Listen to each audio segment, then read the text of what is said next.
La febbre del Nilo è tornata a colpire. Si tratta di due trevigiani, una donna anziana che ha manifestato una forte encefalite e un uomo di 50 anni che dal punto di vista clinico ha sviluppato una meningite, che però non ha avuto gravi conseguenze. Dall'Avis provinciale di Venezia arrivano delle rassicurazioni. Non devono preoccuparsi per quanto riguarda i controlli i donatori attuali, quindi il sangue veneto subisce una serie di controlli molto accurati, per cui la preoccupazione non c'è.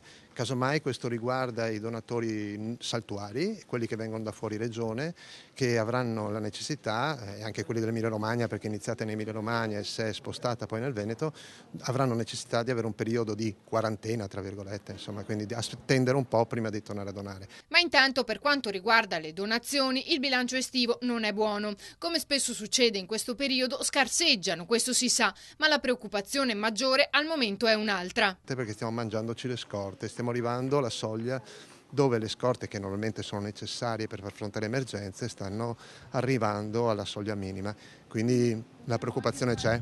Le scorte dunque iniziano a finire e l'Avis si appella al buon senso dei cittadini. Non è che possiamo ovviamente comprare il sangue da altre parti, né il sangue artificiale, quindi dobbiamo assolutamente fare appello alla buona volontà e al senso di solidarietà da parte dei veneziani.